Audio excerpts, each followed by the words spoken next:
ये ग्लोब है, इसको ये ऐसे गोल है और इसमें सारे नक्शे बने हैं। तो ऐसा क्यों करा गया है कि इसमें सारे नक्शे चिपकाए गए हैं या इसे इस टाइप से बनाया गया? कोई बच्चा जानता है? सोना इधर देखो, कोई बच्चा जानता है ऐसे क्यों बनाया गया है? क्योंकि ये हमारी पृथ्वी का मॉडल है। क्या है ये? हमारी पृथ्वी का मॉडल, जिसपे हम रहते हैं। ये हमारी पृथ्वी है, तो हमारी पृथ्वी ऐसी ही दिखती है। अब इसकी एक खास बात ये दिख रही है कि ये कुछ बॉल कुछ तिरछी सी लगी है, ऐसे होनी चाहिए सीधी। तो ये तिरछी लगी है, तिरछी क्यों लगी है? इसलिए ये तिरछी लगी है क्योंकि जो हमारी पृथ्वी है, हमारी पृथ्वी भी तिरछी ही घूम रही है ऐसे करके। पृथ्वी जो है हमारी ऐसी तिरछी घूम रही है और कितने डिग्री पे? 23.5 डिग्री। 23.5 डिग्री वो तिरछी झुकी हुई है, अपनी अक्ष पे झुकी हुई है, ऐसे जैसे ये झुकी है। अक्ष क्या होती है? जैसे मान लो ये है, इसके चारों तरफ कोई चीज घूम रही है तो उसकी अक्ष क्या कहलाएगा? ये पैर। तो ऐसे ये जो पृथ्वी है ये लगातार ऐसे घूम रही है, तो पृथ्वी की जो ये चीज है ये क्या कहलाएगी? अक्ष। तो पृथ्वी जो है वो अपने अक्ष पर 23.5 डिग्री झुकी हुई है। और ऐसे ही ये ग्लोब हमेशा, कितना भी अच्छा ग्लोब, कितना ही नया ग्लोब ले लो, कितना ही पुराना ले लो, लेकिन वो हमेशा झुका हुआ होगा। कारण उसका यही है क्योंकि पृथ्वी अपनी अक्ष पर 23.5 डिग्री झुकी है। अब ये बताओ, इसमें कोई बच्चा हमें भारत ढूंढ के बताएगा? Yes ma'am. आओ, भारत कहाँ पर है? आओ देखो, ये है हमारा भारत। देखो ये है हमारा भारत, भारत ये है। और भारत कौन से महाद्वीप में है? एशिया में। और एशिया विश्व का सबसे बड़ा महाद्वीप है। कैसा है? एशिया विश्व का सबसे बड़ा महाद्वीप है और भारत कहाँ है? एशिया में है। ठीक, इतना समझ में आया? और भारत, अब देखो ये जो गोला दिख रहा है, इसमें एक बीच में लाइन दिख रही है, बिल्कुल बीचे बीच में एक लाइन दिख रही है। इस रेखा को कहते हैं, हमने बना रखी है, ये बिल्कुल बीचे बीच में है, जो ऊपर के आधे गोले को और नीचे के आधे गोले को अलग कर रही है। इस रेखा को क्या कहते हैं? भूमध्य रेखा। भूमध्य रेखा का मतलब होता है बिल्कुल बीचों बीच से जो ऊपर का टुकड़ा अलग कर रही हो, नीचे का टुकड़ा अलग कर रही हो, भूमध्य रेखा कहलाती है। ठीक इसके ऊपर 23.5 डिग्री एक रेखा और है। रेखा का मतलब एक लाइन, एक और है जिसे हम क्या नाम से कहते हैं? कर्क रेखा। देखो इसमें भी है, ये डॉट डॉट लाइन लगी है, ये कर्क रेखा है, इस पे लिखा भी है कर्क रेखा। ये कर्क रेखा होती है।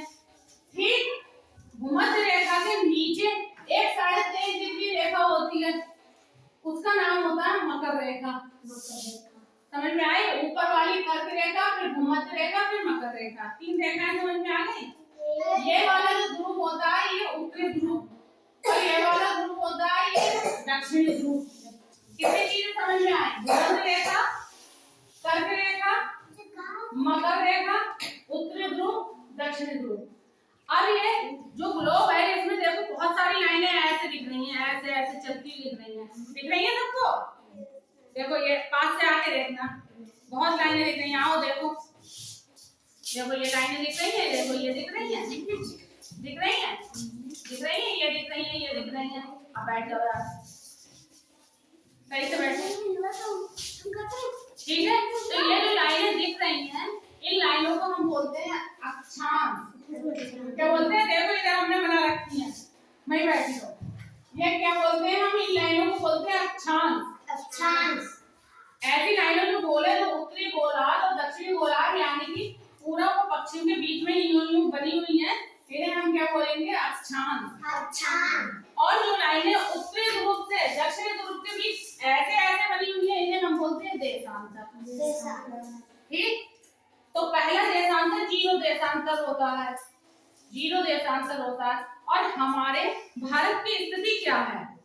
हमारे भारत की स्थिति है उत्तरी पूर्वी, ऊपर की तरफ है। देखो भारत आज है तो ऊपर की तरफ है, ऊपर की तरफ है, और ऊपर से भी ये वाली रेखा से ऐसे देखो तो ये जो भारत का ज्यादा हिस्सा है वो इस साइड में है, और ये वाला हिस्सा क्या कहलाएगा? ये पूरब कहलाएगा। तो ये जो हमारे भारत की स्थिति है वो यहाँ तो कम है और इधर की तरफ ज्यादा है। तो इधर की तरफ ज्यादा है, तो इसलिए हमारा क्या कहलाएगा, उत्तरी पूर्वी गोलार्ध में। भारत कहाँ पे है, उत्तरी पूर्वी गोलार्ध में। और जो ये रेखाएं हैं जो हमारे ये टाइम देखते हैं वो हम इन देशांतर रेखाओं से देखते हैं। और जो ये 0 डिग्री देशांतर है, फिर इसके बाद जो दूसरा देशांतर है, दोनों देशांतर के बीच का जो अंतर होता है वो होता है 4 मिनट। एक देशांतर से दूसरे देशांतर का जो अंतर होगा वो होगा 4 मिनट।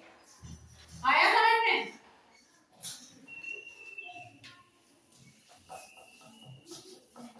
अच्छा ये बताओ दिन और रात कैसे होते हैं?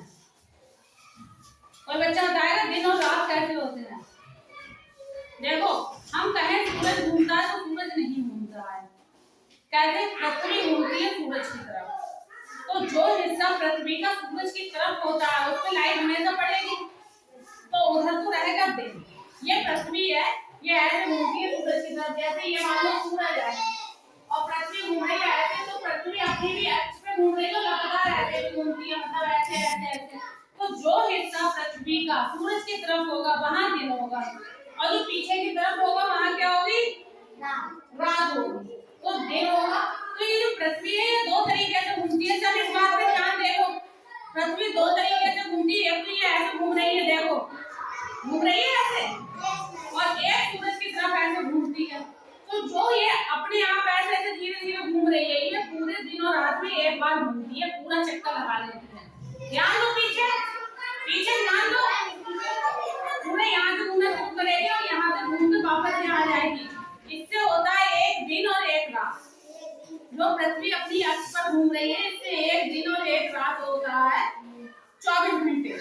और जो पृथ्वी धीरे धीरे जाके ऐसे घूम रही है, सूरज के अराउंड घूम रही है, सूरज के चारों तरफ घूम रही है, इससे होता है पूरा साल।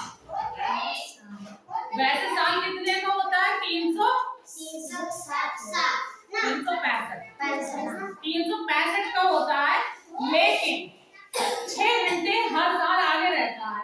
तो 6 घंटे हर साल आगे रहेगा, तो 6 12 6 3 18 6 24, मतलब 4 साल बाद पूरा एक नया दिन बन जाएगा। इसलिए जो नया दिन एक बनेगा उसी को हम बोलते हैं लीप ईयर। तो लीप ईयर जानते हो, जब फरवरी 29 की होती है, जिस साल फरवरी 29 की होती है वो ईयर लीप ईयर कहलाएगा। और हमेशा ये साल घूमेगा, 365 दिन होते हैं, तो 365 दिन 6 घंटे होते हैं हर साल में। दूसरे साल में हम उसे बोलते नहीं, घंटों को हम लगाते नहीं है, लेकिन 4 साल बाद जो वो घंटे हैं 6 घंटे, वो घंटे कितने बन जाएंगे, 24। तो एक दिन पूरा बढ़ गया,